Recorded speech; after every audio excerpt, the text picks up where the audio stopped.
Sir आज कश्मीर का कोई नहीं है इस सदन में। मैं था उस दिन जब नहीं वो अपने बारे में कह सकते हैं, हमारे बारे में क्यों कह रहे? हम तो सदैव कश्मीर के हैं, हमेशा के। आपके बारे में वो सच हो सकता है, हमारे बारे में आप कैसे स्टेटमेंट कर सकते हो भाई? देश तो सबका है सर, तिरंगा यहाँ कहीं किसी से छोटा नहीं है सर। मैं सिर्फ इतना कहना चाहता था।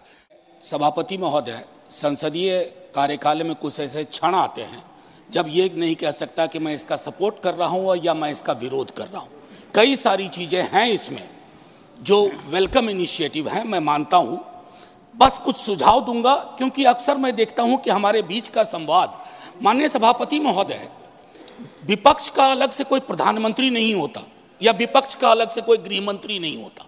विपक्ष को भी अपनी शिकायत, अपने मुद्दे अपने प्रधानमंत्री के समक्ष, अपनी आलोचना अपने गृह मंत्री के समक्ष रखनी होगी। सर आज कश्मीर का कोई नहीं है इस सदन में। मैं था उस दिन जब नहीं सॉरी, आई टेक ये नॉमिनेटेड मेंबर है। माननीय सदस्य अपने एक सेकंड सर, उन्होंने बड़ा ग्रॉस स्टेटमेंट किया है कि कश्मीर का इस सदन में कोई नहीं है। वो अपने बारे में कह सकते हैं, हमारे बारे में क्यों कह रहे? हम तो सदैव कश्मीर के हैं, हमेशा के। आपके बारे में वो सच हो सकता है, हमारे बारे में आप कैसे स्टेटमेंट कर सकते हो भाई? आप कह दो मैं कश्मीर का नहीं हूं, कश्मीर के लिए नहीं हूं, मगर मैं इस देश का कश्मीर से लेकर कन्याकुमारी और द्वारका से लेकर नॉर्थ ईस्ट तक हर व्यक्ति का कश्मीर है और हर कश्मीरी का देश है। क्या बात कर रहे हैं आप? माननीय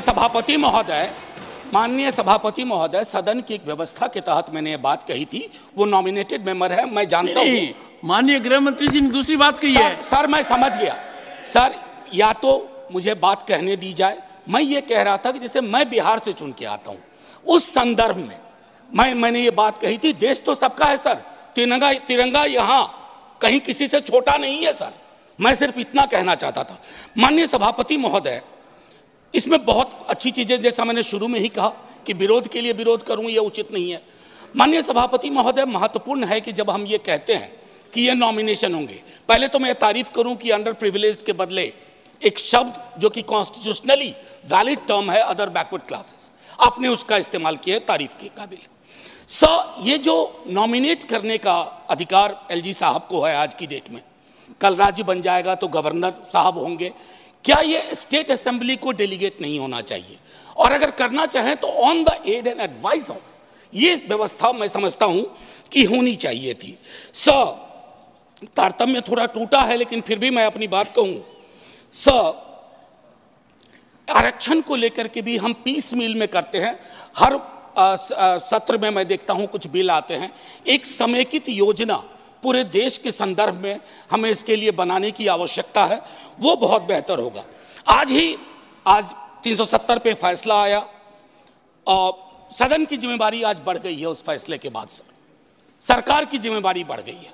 मैं मानता हूं इतिहास, आपने यहां एक फैसला लिया था, तब संसद वहां थी सर, ये लगभग घिस चुका था, हम भी जानते हैं, लेकिन एक मनोवैज्ञानिक पहलू था। मैं आग्रह करूंगा सरकार से कि उस साइकोलॉजिकल हीलिंग की भी कोशिश होनी चाहिए, और ये हीलिंग हो सकती है सर। मैंने कहा ना कि हिंदुस्तान का मिजाज महासागर वाला है, इसको बस तालाब ना बनाया जाए, महासागर अपने अंदर सब समाहित कर लेगा।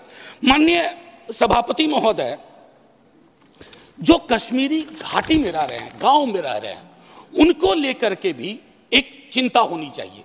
बाहर हैं, उनकी चिंताएं वाकिफ है, बल्कि विवेक जी ने यह बात कहा कि बुरे से बुरे वक्त में एक बहुत बड़ी आबादी उन्हीं घरों में, गांव में, गलियों में रही, उनका एक्नॉलेजमेंट मैं समझता हूं बहुत आवश्यक है। माननीय सभापति महोदय, अंबेडकर साहब कहते थे कोऑपरेटिव फेडरलिज्म, माननीय प्रधानमंत्री जी भी कई बार उसको दोहराते हैं। सर कोऑपरेटिव फेडरलिज्म के नजरिए से देखेंगे ना तो हैंड होल्डिंग की जरूरत होती है। मैं जानता हूं कि दिल्ली की आइडिया ऑफ नॉर्मैलिटी और घाटी या जम्मू या लद्दाख की आइडिया ऑफ नॉर्मैलिटी में फर्क है सर। अभी पिछले दिनों हमारे कई बीजेपी के साथी कह रहे थे कि चुनाव परिणाम संतुष्टि का परिचायक है। फिर तो लद्दाख में भी एक चुनाव हुआ था सर। सर बस 1 मिनट लूंगा, चूंकि आपने पहले कहा था।